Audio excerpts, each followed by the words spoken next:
The goal to become carbon neutral started in 2007. It followed on the heels of an earlier goal that was set in 2004. And when it looked like that goal was going to be achieved because the trustees approved funding for the biomass plant, students went to Ron Leibowitz, the president of the college at the time, and said, we should have a new goal. Our new goal should be carbon neutral by 2016. Ron was impressed enough with the students' arguments that he said, I'll give you 20 minutes at the next trustees meeting, you better be prepared. And he guided them a bit about things to be ready for. And he said, I said to the students, there's one board member who will ask you the first question, and the first question will be, what if we don't get there, and how will we deal with that? And so the students made their presentation, and the board member put his or her hand up and said, so what happens if we don't make it?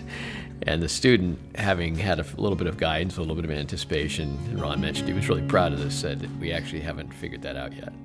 I completely remember feeling really intimidated and unprepared, and what do we say, what do we do, and getting questions that I didn't know the answer to, and just needing to really be grounded in this is the right thing. At the end of the day, this is the right thing to do.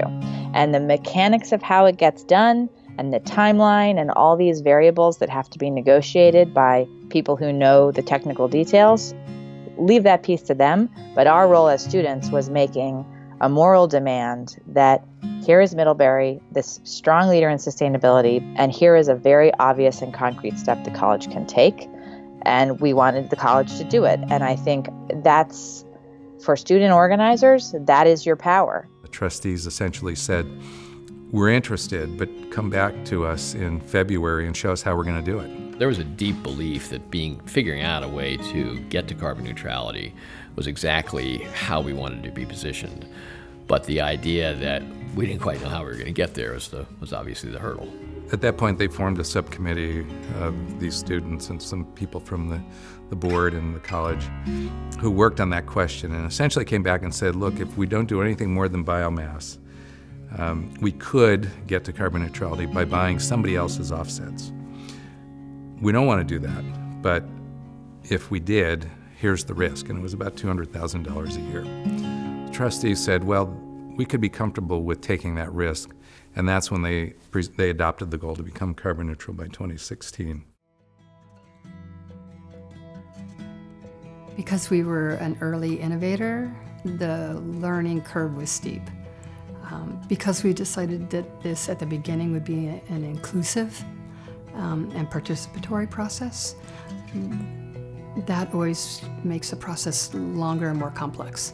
It also improves it significantly.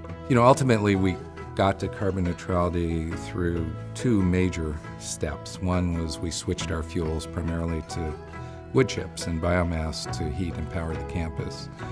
The second thing we did is we permanently conserved 2,100 acres of forest land.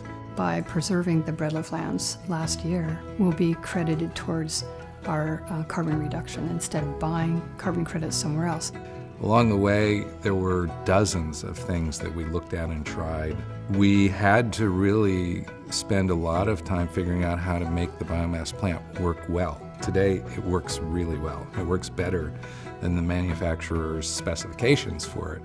The biomass plant came online in late 2008, and the original design intent of the biomass plant was to displace half of that number 6 soil, 1 million gallons a year, with 20,000 tons of locally sourced renewable wood chips. So the actual operation of the plant had a bumpy first year. There were a lot of technical obstacles we worked through, but by about 2010, we'd shattered those barriers. The plant was up and running. We'd reached our goal of 20,000 tons a year, and you know, as I reflect back now through those times, I mean, last year, nearly 24,000 tons of wood chips, only 600,000 gallons of number 6 oil received. So it's really moved forward. So here we are today. We're carbon neutral by virtue of having switched our fuel to biomass, done efficiency projects, invested in renewables, And we've conserved 2,100 acres of land to do that. And I think in the process, we've created our own internal form of offsets. We've done this by taking advantage of the assets and the resources we have within the college to do it. And I think we can be really proud of the way we've gotten there. When you look at the past decade that we've been talking about this, you really see that although individuals have changed and students have come and gone, the commitment and the methodology to embed this decision-making process in higher learning and in problem solving that's the golden nugget. An awful lot of carbon neutrality is definitional. By some definitions, there's plenty of work still to do. What else is out there? What else can we do to continuously push the envelope? I think our success is due to we don't stop. We, students, staff, faculty, the facilities, the operations of the plant, always looking to push the envelope. For us, it gave us this experience of leadership and of asking for something of the president and getting the answer that we wanted, which when you're getting involved in activism, that's kind of the best thing you can hope for, is that through your work, the decision maker says yes to what you were asking. And so I think that helped make a whole generation of Middlebury students really active leaders in the climate movement. We've created a pathway that other institutions can learn from. And I think it demonstrates that an institution can really do something on its own to contribute solutions to this problem.